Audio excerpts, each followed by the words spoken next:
नमस्कार। 90.0 मेगाहर्ट्ज़ पर आप सुन रहे हैं रेडियो ऋषिकेश, जो आपकी अपनी आवाज़ है। मैं हूं आपका दोस्त विनोद जुगलान। आज हमारे साथ रेडियो ऋषिकेश के स्टूडियो में मौजूद हैं बीना जखमोला जी। बीना जखमोला जी ऋषिकेश में एक जाना पहचाना नाम है, जो सूचना तकनीकी के क्षेत्र में लगातार आगे बढ़ रही हैं और न केवल स्वयं आगे बढ़ रही हैं, बल्कि सूचना तकनीकी का प्रयोग करते हुए उत्तराखंड की प्रतिभाओं को आगे लाने का प्रयास कर रहे हैं। आइए उन्हीं के मुख से सुनते हैं उनका एक परिचय और आगे की जानकारी। बीना जी, आपका रेडियो ऋषिकेश में स्वागत है। बहुत बहुत स्वागत है आपका। मैं जानना चाहूँगा आपके बारे में संक्षिप्त सा एक परिचय। आप सभी को मेरा नमस्कार। मैं बीना जखमोला श्यामपुर ऋषिकेश से हूँ और सबसे पहले मैं आप लोग का धन्यवाद देना चाहूँगी कि आप लोगों ने मुझे यहाँ पे बुलाया और एक मंच प्रदान किया ताकि मैं अपनी बातों को यहाँ पे रख पाऊँ। और आप लोग भी बहुत ही शुभकामना हैं आप लोगों को, बिकॉज़ आपने इतना अच्छा प्लेटफॉर्म यहाँ पे बनाया है कि हम लोग अपनी बातों को और आवाज़ काफ़ी लोगों तक पहुँचा सकें। जी मैं जानना चाहूँगा आपके बारे में कि किस तरह से आप सूचना तकनीकी का प्रयोग करके उत्तराखंड की जो देवभूमि उत्तराखंड की जो प्रतिभाएं हैं उनको आगे लाने का प्रयास कर रहे हैं। सर, डायल ऋषिकेश एक कम्युनिटी वेबसाइट है जिसके माध्यम से हम लोग जो हमारे उत्तराखंड के स्किल वर्कर्स हैं, जो किसी प्रोडक्ट को इनोवेट कर रहे हैं, किसी चीज़ को रिनोवेट कर रहे हैं, तो हम लोग ने ऐसा प्लेटफॉर्म बनाया जिसके माध्यम से हम उन लोगों को एक पहचान दे पाएँ और लोग भी जान पाएँ कि हमारे उत्तराखंड के किस तरह के प्रोडक्ट्स हैं, किस तरह की आर्ट है और किस तरह की चीज़ों पे उत्तराखंड के लोग काम करते हैं और उनकी एक्सपर्टाइज है। इस तरह का जो विचार था आपके मन में, कैसे ये विचार आया कि उत्तराखंड की जो हमारी प्रतिभाएं हैं हम उन्हें एक मंच पर लाने का ऐसा नायाब नवाचार करें कि वे सब लोग एक ही प्लेटफॉर्म पर सब लोगों को दिख जाएं और हम उनके उत्पाद, उनकी प्रतिभाएं, उनकी सेवाएं किस तरह से ले सकते हैं। ये विचार आपके मन में कब और कैसे आया? सर, मैं मूल रूप से गढ़वाली हूँ, तो जब मैं दिल्ली में गई तो मुझे लगा कि वहाँ पे गढ़वाली लोग बहुत कम थे आईटी में, और हम लोगों ने वहाँ पे उनके अपेक्षा बहुत ज़्यादा मेहनत करी, लेकिन मेहनताना हमें हमेशा कम मिलता था क्योंकि हमने उतनी सारी डिग्रीज़ या उतनी सारे सर्टिफिकेशंस नहीं होते थे हमारे पास। तो बाद में मुझे काफ़ी साल तक आईटी कंपनीज़ में और एमएनसी कंपनीज़ में काम करके ये लगा कि क्यों ना हम अपने उत्तराखंड के लोगों के लिए कुछ इस तरह का प्लेटफॉर्म बनाएं ताकि वो चीज़ों को सीखे भी, समझे भी, और तब जब वो किसी बड़े प्लेटफॉर्म में हो जाएं तो वहाँ के लिए प्रॉपर तरीके से रेडी रहें। तो इसी वजह से हम लोगों ने डायल ऋषिकेश को बनाया है। डायल ऋषिकेश में हम किस तरह की प्रतिभाओं को आगे लाने का प्रयास कर रहे हैं? सर, डायल ऋषिकेश के माध्यम से जो हमारे यहाँ के लोकल आर्ट्स हैं, जो लोकल उत्पाद हैं, और जो भी लोग नए पदार्थों के साथ कुछ चीज़ों को इनोवेट कर रहे हैं, प्रोडक्ट्स लेकर के आ रहे हैं, वुमेंस पावर के लिए हम लोग काम कर रहे हैं। और हम लोग चाहते हैं कि उत्तराखंड के जो भी लोग हैं और जो भी कला उनसे जुड़ी हुई है वो लेकर के आए, चाहे वो एक लड्डू बनाने का है, चाहे वो अरसे बनाने का है, चाहे उनका अपने कपड़ों का कुछ उत्पादन है, चाहे वो सिलाई में है। तो इस तरह का, जैसे यूएस में एक प्लेटफॉर्म होता है कि हर कोई जो आवरली बेसिस पे काम करता है, तो कहीं ना कहीं इस तरह से एक बिजी शेड्यूल वहाँ पर है कि लोग 1 घंटे के काम के लिए भी अच्छा मेहनताना देते हैं। तो यहाँ पे भी हम लोग चाहते हैं कि हर घर में एक स्किल वर्कर हो ताकि वो वाला फॉर्मेट यहाँ पे जनरेट हो। लोग जो स्विच ऑन कर रहे हैं अदर कंट्रीज़ में जस्ट बिकॉज ऑफ वेल्थ, वो यहाँ पे जनरेट हो। जो उत्तराखंड देवभूमि की हमारी प्रतिभाएं हैं, चाहे वो अपनी सेवाएं प्रदान कर रहे हों, चाहे हमारे उत्पादों का जो वहाँ पर प्रसारण है, या व्यक्तिगत कोई अपने द्वारा कोई नवाचार कोई कर रहा है, तो उन सभी को आप प्रमोट कर रहे हैं डायल ऋषिकेश के माध्यम से। डायल ऋषिकेश में ये कब शुरू आपने किया और इसके लिए आपके मन में जो विचार आया, उस विचार को क्रियान्वयन करने में आपको किस तरह की दिक्कतें आपके समक्ष आई हैं, मैं उनके बारे में भी जानना चाहूँगा। सर, डायल ऋषिकेश को तकरीबन 6 महीने हो चुके हैं और तकरीबन 5000 लोग हमारे साथ जुड़ चुके हैं। तो काफ़ी साल तक एमएनसीज़ और फॉरेनर लोगों के लिए काम करने के बाद मुझे महसूस हुआ कि क्यों ना हम लोग अपने एक लोकल प्लेटफॉर्म में एक ऐसा एप्लीकेशन या एक ऐसी कम्युनिटी वेबसाइट बनाए जहाँ पे स्किल लोग जो है वहाँ एक कलेक्शन हो स्किल लोगों का, ताकि अगर कोई हायर करना चाहे उत्तराखंड से या चीज़ों को देखना चाहे तो उनके पास एक बड़ा प्लेटफॉर्म हो। तो मैंने जो पुराने जिनके साथ हम क्लाइंट्स के साथ काम कर रहे थे उन चीज़ों को ड्रॉप किया ताकि मैं अपना ज़्यादा से ज़्यादा टाइम डायल ऋषिकेश को देख पाऊँ। और अभी काफ़ी सारे लोग मेरे साथ डायल ऋषिकेश से जुड़े हुए हैं। आईटी में हमारा अच्छा काम चल रहा है इसमें, और काफ़ी लोगों को जोड़ के हम लोग यहाँ पे एक पहचान भी दे रहे हैं। बीना जी, यह बहुत अच्छा आपने ये बताया कि भाई आप किस तरह से आपने डायल ऋषिकेश को आगे बढ़ाया है और बहुत कम समय में काफ़ी अच्छी संख्या को आप अपने साथ जोड़ने में सफल रहे। आप एक पुस्तकालय की तरह काम कर रही हैं कि एक लाइब्रेरी में जिस तरह से हर तरह की वहाँ पुस्तकें उपलब्ध होती हैं, तो एक पुस्तकालय के रूप में आप काम कर रही हैं। मैं जानना चाहता हूँ कि क्या आपका पुस्तकालय से भी कभी कोई संबंध रहा है? जी हाँ सर, मैंने श्रीनगर से बीलीप किया था बैचलर ऑफ लाइब्रेरी, और उसके बाद मुझे लगा कि क्यों ना इस तरह का कलेक्शन हम लोग जैसे हम लोग किताबों में रखते थे वैसे हम लोग डिजिटल तौर पर रखें, क्योंकि social media is like a weapon, एक हथियार की तरह है जिसे अगर आप अच्छे से इस्तेमाल करें तो आपके काफ़ी उपयोग में आ सकता है। तो अब हम जो हमारे गढ़वाल के लोग हैं, जो हमारी गढ़वाल की स्किल्स है, हम सोशल मीडिया के माध्यम से उनको सपोर्ट और प्रमोट दोनों कर रहे हैं, ताकि और स्टेट के लोग भी जान पाए कि हमारे जो गढ़वाल के लोग हैं वो न केवल अपने सीधे और सादे व्यवहार से जाने जाते हैं, बल्कि उनके अंदर इस तरह की कला है जो शायद ही कहीं दुनिया के दूसरे कॉर्नर में मिल सके। तो ये है हमारे साथ बीना जखमोला, जो महिला सशक्तिकरण के लिए न केवल महिला सशक्तिकरण के लिए बल्कि पूरे देवभूमि उत्तराखंड की प्रतिभाओं को आगे लाने का प्रयास कर रही हैं। 90.0 मेगाहर्ट्ज़ पर आप सुन रहे हैं रेडियो ऋषिकेश, जो है आपकी अपनी आवाज़, और मैं हूं आपका दोस्त विनोद जुगलान। चलिए आगे बढ़ते हैं। बीना जी से जानेंगे कि किस तरह से उन्होंने अपने इस लक्ष्य को आगे बढ़ने में सफलता प्राप्त की और उनका आगे का क्या उनका लक्ष्य है। सर, जैसे कि मैंने बताया कि काफ़ी सारे लोगों को हमने अपने ग्रुप में जोड़ा और उनको इंट्रोड्यूस करा। उस इंट्रोड्यूस के माध्यम से बहुत सारी ऐसी लेडीज़ें हमारे साथ जुड़ी जो पढ़ी लिखी भी नहीं थी या बहुत कम पढ़े लिखे हुए थे। तो हमने एक तरफ से एक मार्केट सर्कल का उनको नॉलेज भी दी है कि किस तरह से ऑर्डर्स को लेना है, किस तरह से उसकी पैकेजिंग करनी है, कैसे उसको एग्जीबिशन करनी है, कैसे क्लाइंट से पैसा लेना है, तो यूपीआई कैसे सेट करना है, वो हमने उनको सिखाया कि पैसा आप अपने अकाउंट में कैसे लो ताकि उनको इस तरह की परेशानी ना हो, और किस तरह से आपने उसको पोस्टल करना है। तो ये छोटी छोटी चीज़ें हमने उनको सिखाई ताकि वो अपने छोटे छोटे काम को बड़े परफेक्टली कर सके। बीना जी, बहुत अच्छा आपने बताया। मैं एक चीज़ और जानना चाहूँगा कि आज समाज के प्रति लोगों की जो संवेदनाएं हैं, संवेदनशीलता है, वो लगातार हम देख रहे हैं कि लोग पढ़ाई के साथ में तो आगे बढ़ रहे हैं, लेकिन संवेदनाएं और संवेदनशीलता कम हो रही है। क्या आपको भी ऐसा लगता है कि बिना शिक्षा के भी जो प्रतिभाएं हैं वो अपना काम कर रही हैं और उनको आगे बढ़ाया जा सकता है आपके डायल ऋषिकेश के माध्यम से? बिल्कुल सर, क्योंकि उत्तराखंड जो है अपने आप में एक बहुत बड़ा धरोहर है। यहाँ पे हमारे उत्तराखंड में पानी से लेके पत्थर से लेके हर एक चीज़ यूज़फुल है। और जो हमारी पुरानी महिलाएं थी, जो हमारी माताएं हैं, वो पढ़ी लिखी नहीं थी, लेकिन उन्हें हर एक चीज़ का नॉलेज था। कैसे किस पत्थर से, अगर आप पत्थर से देखा जाए तो इस तरह का नमक हम पी सकते हैं कि जो न केवल हमारे हेल्थ बेनिफिट देता है, बल्कि वो हमारे स्वादिष्ट और भोजन को पाचन देने में भी बड़ा मदद करता है। इवन कि कांटों वाले पत्तों से भी माताएं हमारी जो है वो सब्जी बना दिया करती थी।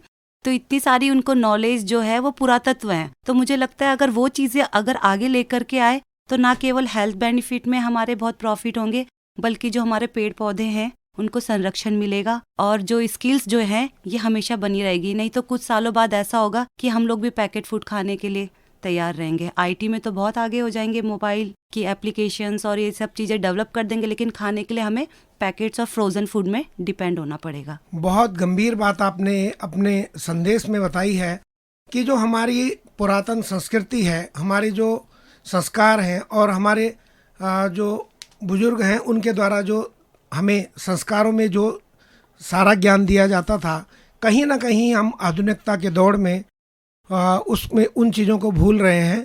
तो इसके लिए आप जैसे लोगों को का जो प्रयास है वो बहुत ही उम्दा प्रयास है। मैं जानना चाहूँगा आपसे कि अभी तक जो हमारे डायल ऋषिकेश के माध्यम से आपके किन किन क्षेत्रों के लोग आपके साथ जुड़े हैं? सर डायल ऋषिकेश से हमारे साथ ऋषिकेश के काफ़ी लोग जुड़े हुए हैं। इसके साथ ही साथ पौड़ी, टिहरी, उत्तरकाशी, उधम सिंह नगर, पिथौरागढ़, अल्मोड़ा, काफ़ी सारे अन्य जो उत्तराखंड के जो हमारे गढ़वाल के हिस्से, काफ़ी सारे लोग हमारे साथ जुड़े हुए हैं। और अधिकतर फार्मर्स लोग हैं, आर्टिस्ट हैं, किसी न किसी चीज़ को, प्रोडक्ट को बना रहे हैं, गढ़वाल की चीज़ों का उत्पादन कर रहे हैं, उसमें जो है वो लोग कुछ विश्लेषण कर रहे हैं। तो हम लोग उनका सहयोग दे रहे हैं कि ये चीज़ें वो लोग करें और हम उनको सपोर्ट करें, और दुनिया को भी पता चले कि उत्तराखंड में जो है बहुत सारी प्रतिभाएं हैं, बहुत सारे ऐसी चीज़ें हैं जो कि जिनमें काम हो सकता है और जिनके क्षमताएं भी काफ़ी हैं। बीना जी, जो प्रतिभाएं आप लोगों से जुड़ रही हैं, इनको आप किस तरह से प्लेटफॉर्म दे करके किस तरह से मदद करते हैं कि उनका जो कारोबार है या वो जीविकोपार्जन के लिए आगे बढ़ रहे हैं, तो किस तरह से आप उनको मदद करती हैं आगे प्रमोट करने के लिए? सर सबसे पहले तो हम उनसे बात करते हैं, उनके प्रोडक्ट को समझते हैं, किस तरह के प्रोडक्ट हैं, कैसे ये लोग बनाते हैं, कितना इसमें समय लगता है। दूसरी चीज़ जो है, हम एज अ मार्केटिंग स्पेशलिस्ट उनको बताते हैं कि हमेशा आपके जो प्रोडक्ट्स हैं उनको आप एक नाम दीजिए, अपने नाम से ना बल्कि उसको एक कंपनी नाम दे करके आप अपने प्रोडक्ट को मार्केट में रखिए। हम उनकी मदद करते हैं MSME जैसे जो गवर्नमेंट प्लेटफॉर्म है उनमें रजिस्ट्रेशन कराने में। हम उन्हें सलाह देते हैं कि वो अपना एक करंट अकाउंट खोले, ताकि भविष्य में जिस तरह का भी बिजनेस वो कर रहे हैं उस बिजनेस की और उसकी लेन देन की एक डिटेल उनके पास रहे। बहुत खूब। बीना जी, आप सूचना तकनीकी से जुड़े हुए हैं और आपका अच्छा अनुभव भी है। आपका कोई ऐसा पसंदीदा गीत दर्शकों के लिए रेडियो ऋषिकेश के माध्यम से हम प्रस्तुत करना चाहेंगे, ऐसा कोई गीत? सर कदम कदम बढ़ाए जा, खुशी के गीत गाए जा।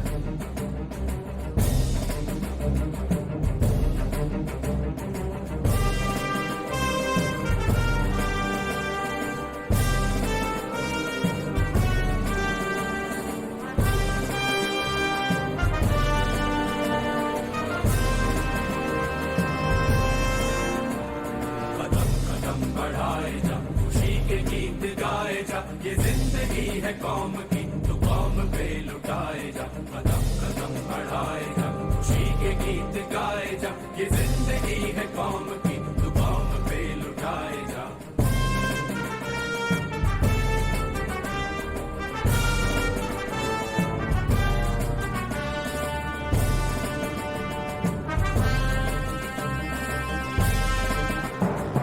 शेरे हिंद आगे बढ़, मरने से फिर भी तू न डर। उड़ा के दुश्मनों का सर, जो वतन बढ़ाए जा। तू शेरे हिंद आगे बढ़, मरने से फिर भी तू न डर। उड़ा के दुश्मनों का सर, जो वतन बढ़ाए जा। कदम कदम बढ़ाए जा, खुशी के गीत गाए जा। ये जिंदगी है कौम की, तू कौम पे लुटाए जा।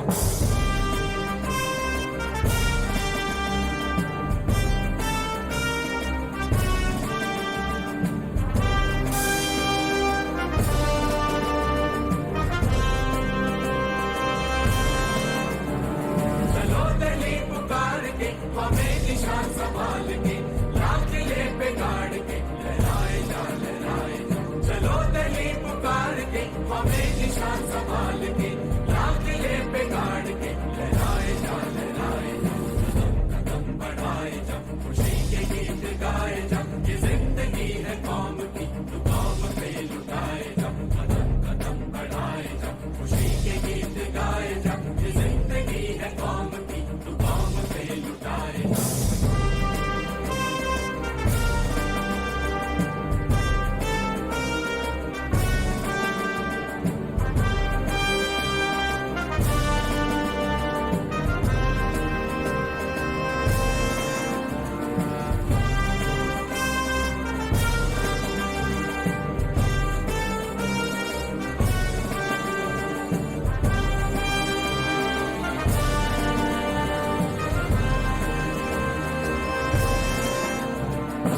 Welcome back.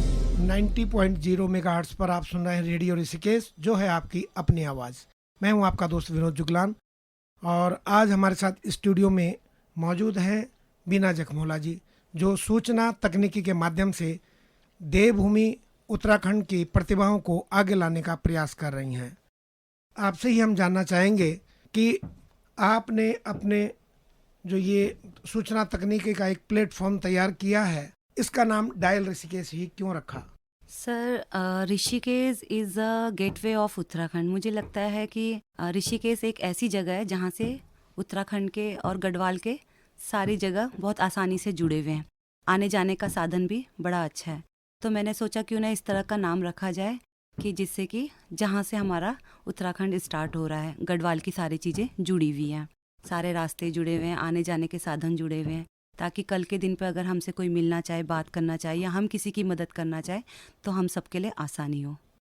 आप कहना चाह रहे हैं कि ये देवभूमि हिमालय का एक द्वार है जी और इसीलिए आपने अपने वेब पोर्टल का नाम, जो तकनीक सूचना तकनीक का एक प्लेटफॉर्म हमारी प्रतिभाओं के लिए आगे बढ़ाने का प्रयास कर रहा है, उसका नाम आपने डायल ऋषिकेश रखा। बहुत सुंदर सा आपने एक चीज़ और मैं बताना चाहूँगी सर। अधिकतर हम लोग ऋषिकेश या उत्तराखंड के लोग सारी एप्लीकेशन यूज़ करते हैं, चाहे वो गूगल हो या जस्ट डायल हो, लेकिन ये जो सारे जो कॉर्पोरेट कंपनीज़ हैं ये सारी हैं दिल्ली में या मेट्रो सिटीज़ में। लेकिन डायल ऋषिकेश एक पहला ऑफिस है जो ऋषिकेश में है और उत्तराखंड में है। तो हम चाहेंगे कि इस तरह के अगर कल इंटरनेट और आईटी के माध्यम से अगर उत्तराखंड का कोई भी स्किल्स है, कोई सर्विस है, अगर आगे प्रमोट होना है तो वहाँ का जो मेन ऑफिस है वो ऋषिकेश या उस सिटी में ही होना चाहिए, ताकि वहाँ के लोग कंफर्ट हो, कन्वीनियंट हो, भाषा के माध्यम से हम लोगों से बात अच्छे से कर पाएँ। क्योंकि कई बार क्या होता है, हम लोग मेट्रो सिटीज़ में जाते हैं, वहाँ पे हमें अनकंफर्टेबल फील होता है और हम लोग अपने स्किल्स को भूल जाते हैं। तो हम यहाँ पे अपनी गढ़वाली भाषा लोकल माध्यम से या अपने पहनावे और तौर तरीके से सिमिलैरिटी की वजह से कंफर्ट ज़्यादा महसूस करवाएंगे और दूसरा कनेक्टिविटी भी ज़्यादा बढ़ाएंगे, ताकि लोग ज़्यादा से ज़्यादा जुड़े हों इसमें और अपनी सर्विसेज को, अपनी सेवाओं को, अपनी स्किल्स को, अपनी आर्ट को, अपनी कला को और अपने उत्पाद को आगे इंटरनेट पे लेके आए और हम लोग उनकी पूरी मदद करेंगे इसके माध्यम से। कल भविष्य में हमारा ये भी योजना है कि हम लोग एक टोल फ्री नंबर भी जनरेट करें और उसके माध्यम से अगर हमारे पास देश विदेश से किसी भी प्रकार की अगर यहाँ के उत्पाद या सर्विस से संबंधित अगर कोई कॉल आती है तो डायरेक्ट हम उस बंदे से बात कराएं। बहुत खूब। अभी तक जिन लोगों को आपने प्लेटफॉर्म से जोड़ा है या जिनमें प्रतिभाएं हैं, ऐसी प्रतिभाएं हैं, छिपी हुई प्रतिभाएं कि वो काम कर रही हैं लेकिन उनका कहीं प्रचार प्रसार नहीं है, उनको आगे लाने का प्रयास कर रहे हैं, ऐसे लोगों का क्या फीडबैक रहा कि जिनको आपने मदद की तो उनका कैसा फीडबैक रहा और कैसा आपको अपने आप में आपको कैसा लगता है या उनका फीडबैक लेकर के आपको कैसा लगता है, वो भी मैं आपसे जानना चाहूँगा। सर, बहुत अच्छा लगा। मैंने काफ़ी ऐसे लोगों से मिली जो इतना ज़्यादा काम करते हैं लेकिन कहीं ना कहीं बोल नहीं पाते या चीज़ों को रख नहीं पाते, तो मैंने उन लोगों से इस चीज़ में थोड़ी सी इन सब चीज़ों में उनकी मदद करी। कैसे अपनी चीज़ को फेसबुक में रखना है, कैसे उसको एक प्रोडक्ट के तौर पे रखना है, कैसे उसको स्पेशलिटी अपनी निकाल करके दिखानी है। तो काफ़ी ऐसे लोगों को, गांव-गांव तक के लोगों को बाहर एमपी और राजस्थान से ऑर्डर मिलना शुरू हुआ। उन्होंने उनसे बात करी है, व्हाट्सएप में किस तरह से अपने प्रोडक्ट को दिखाना है, उसका डिस्क्रिप्शन देना है, कैसे गूगल पे में जो है पेमेंट लेनी है, कैसे उसको पार्सल करना है। तो कहीं ना कहीं मार्केटिंग के इन टिप्सों से हमने उनको जोड़ा है। तो अब वो काफ़ी प्राउड फील करती हैं। अब काफ़ी सारी ऐसी महिलाएं हैं जो कि गूगल पे वगैरह यूज़ करके अपने प्रोडक्ट को खुद ही मतलब अदर कस्टमर्स तक पहुंचा रही हैं और पेमेंट को कंफर्म भी कर रही हैं कि ये पेमेंट मेरे पास आ चुका है। तो कहीं ना कहीं हम लोग उनको इस चीज़ से भी स्ट्रॉन्ग बना रहे हैं कि प्रोडक्ट के साथ प्लस आपकी जो स्किल्स है और प्लस जो आपका जो बेसिक नीड्स होती हैं किसी बिजनेस की, वो चीज़ आप समझें। तो इस तरह से लोग जुड़ भी रहे हैं और समझ भी रहे हैं और काफ़ी खुश होते हैं जब उन्हें लगता है कि हमें कोई ऑर्डर मिल गया है, हमारे उसमें पेमेंट आ गई है या हमारे नाम से एक कंपनी बन रही है, करंट अकाउंट खुल रहा है। तो ये छोटी छोटी चीज़ें ना उन्हें एम्पावर करती है, उन्हें स्ट्रॉन्ग बनाती है, उनके सपनों को और मजबूत करने में मदद करती है। मीना जी, मैं एक चीज़ और आपसे जानना चाहूँगा कि बहुत सराहनीय आपका प्रयास है, पर मैं ये जानना चाहूँगा कि कुछ ऐसी भी प्रतिभाएं हैं कि जो अपनी कला में निपुण है। जैसे आपने कहा कि हमारे बुजुर्ग बहुत ज़्यादा पढ़े लिखे नहीं हुआ करते थे, लेकिन उनका जो अनुभव था परंपरागत, जिसको हम कहते हैं कि परंपरागत जो उनके संस्कार थे, उनकी शैली थी काम करने की, उनकी सांस्कृतिक विरासत थी, सांस्कृतिक धरोहर थी। आप देखते हैं कि वो पढ़े लिखे तो नहीं थे लेकिन वो अपने हिसाब से दाल की ही मान लीजिए कोई पकौड़ी बना रही हैं, उसमें कितना नमक पड़ना है बिना नाप जोख के ही वो बता सकते हैं कि भाई इसमें कैसे पड़ना है।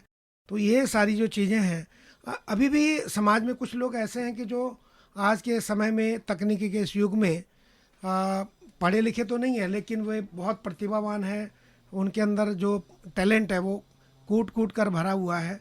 उन लोगों को आप किस तरह से देखती हैं, किस तरह से हम उनकी मदद आप कर पाती हैं, इसके बारे में मैं जानना चाहूँगा। सर, जैसे कि आपने कहा कि हमारे उत्तराखंड जो है धरोहर है, सारी चीज़ें यहाँ पे हमारी जो हैं शुद्ध और अच्छी हैं। तो जैसे पीसीयू लोन की अगर हम बात करें तो पीसीयू लोन आज के डेट में एक ब्रांड बन चुका है। शशि बहुगुणा जी जो हैं, जो देहरादून से हैं और पीसीयू लोन पे बहुत अच्छा काम कर रही हैं। देश और विदेश से उनके पास ऑर्डर्स भी आ रहे हैं। उत्तराखंड के लोग उत्तराखंड से बाहर जा कर के भी उत्तराखंड की चीज़ों को याद करते हैं। तो हमारा फिर फ़र्ज़ बनता है उत्तराखंड में रहते हुए कि ये चीज़ें उन तक पहुँचाई जाए। तो ये अब केवल स्वाद का ही मामला नहीं रहा, ये अब प्रोडक्ट की बात भी हो गई है। तो इस वजह से अब उन स्वादों को हम प्रोडक्ट के तौर पे बदल करके आज के तकनीकी हिसाब से उन लोग तक पहुंचा रहे, प्लस वो और लोगों तक इन चीज़ों को पहुंचाए। तो उसके लिए हम पैकेजिंग, उसकी मार्केटिंग और किस तरह से इसको आगे पेपर वर्क में लेके आना है, इसमें मदद कर रहे हैं। तो पीसीयू लोन आपका हो गया, जैसे लहसुन का अचार हो गया, और भीमल के जैसे शैम्पू हो गए, और भी उत्पादन जैसे बहुत सारे उत्पादन हैं। इनको हम लोग उत्पादन के साथ साथ एक ब्रांड के रूप में हम लोग प्रेजेंट करना चाह रहे हैं, और वो ब्रांड के रूप में प्रेजेंट करना चाह रहे हैं, और हर एक उस व्यक्ति को व्यक्तिगत आइडेंटिफाई भी करना चाह रहे हैं जिनको उस चीज़ का नॉलेज है, ताकि ये कला आपकी बने रहे और आगे चलते रहे। आर्ट एंड कल्चर पे आप काम कर रही हैं कि कला और संस्कृति पे आप काम कर रहे हैं। तो ऐसे जो हमारी प्रतिभावान बहनें हैं कि वो कला के माध्यम से, चाहे वो ब्यूटीनेस के, वेलनेस के प्रोडक्ट के माध्यम से समाज में अपनी सेवाएं दे रहे हैं, इन लोगों के लिए आप क्या सोचते हैं, किस तरह से आप काम कर सकते हैं कि जो पढ़े लिखे नहीं हैं लेकिन वो अच्छा काम कर रहे हैं, तो उनको हम कैसे प्रमोट कर सकते हैं? सर, बिल्कुल हम लोग कोशिश कर रहे हैं कि हम लोग उन तक पहुँचे, और हम आप सबसे भी अपील करते हैं कि आपके आसपास भी अगर कोई इस तरह की महिला है, कोई व्यक्ति है, कोई बुजुर्ग है या कोई बच्चा है, उनके अंदर किसी भी तरह की अगर आर्ट है, कला है, तो आप हम तक पहुँचाएँ इस चीज़ को, और हम उनसे बात करें, उनकी कमियों को और खूबियों को जानें, और उन पे हम लोग काम करें, सोशल मीडिया तक उनको लेके जाएं, और अब हमारी जो भी स्किल्स है, जो भी हमें नॉलेज है, उसके माध्यम से हम उन्हें सपोर्ट और प्रमोट दोनों करें। आप सुन रहे थे 90.0 मेगाहर्ट्ज़ पर रेडियो ऋषिकेश, जो है आपकी अपनी आवाज़। और आज हमारे स्टूडियो में मौजूद हैं बीना जखमोला जी। बीना जखमोला जी जो सूचना एवं तकनीकी के माध्यम से उत्तराखंड की प्रतिभाओं को एक प्लेटफॉर्म देने का काम कर रही हैं। और तो आज हम इस कार्यक्रम को यहीं पर विश्राम लेते हैं, और आपको हमारा ये कार्यक्रम कैसा लगा हमें हमारे साथ साझा कर सकते हैं। व्हाट्सएप पर आप संदेश भेज सकते हैं, आप हमें कॉल कर सकते हैं 9411392967। नंबर एक बार मैं पुनः एक बार रिपीट कर रहा हूँ, 9411392961। आप व्हाट्सएप संदेश के माध्यम से और कॉल करके भी हमें बता सकते हैं कि आपको हमारा ये एपिसोड कैसा लगा। इन्हीं शब्दों के साथ जय हिमालय, जय हिंद, नमस्ते।